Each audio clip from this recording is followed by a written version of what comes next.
We're learning more details in our continuing coverage of the 3-year-old boy who died in a shooting on this weekend. A parent is never supposed to bury their child, but the mother of the toddler is now planning his funeral. She says her son was a happy boy, an affectionate child who loved his mother and loved to smile. He was a beautiful kid. He was happy. He always smiled. He was crazy about his mommy. Eleanor Tabone sits down with the grieving mother. That interview is coming up tonight at 6. The embattled former director of the New Orleans 911 Center is facing more scrutiny. A new report outlines multiple violations made by Tyrell Morris, including the altered documents first uncovered by a WWL Louisiana investigation, as well as millions spent on a program that just didn't work. Alyssa Curtis has those details of the report, plus reaction from those working to clean up the mess.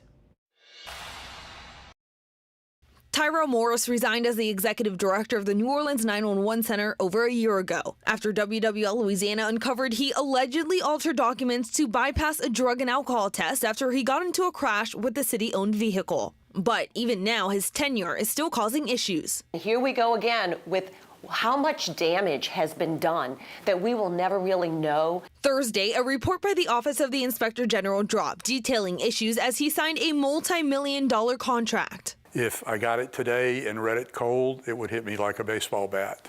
But because we knew what was going on and we'd worked with them, etc., there was no surprise.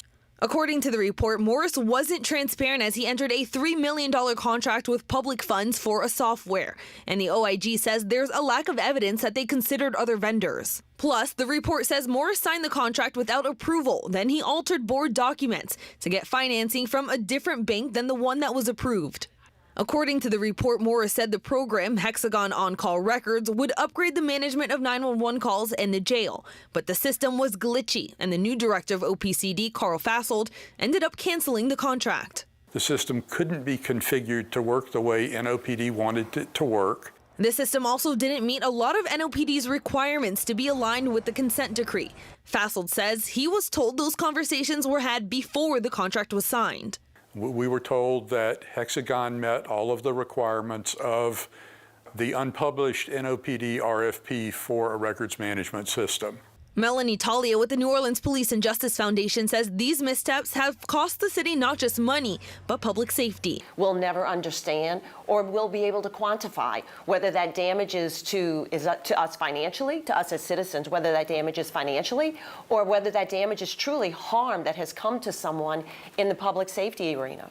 Fassold is already working to implement suggestions from the OIG to better things. He's proud of the changes they've already made. We want to be a fully transparent, honest, open agency.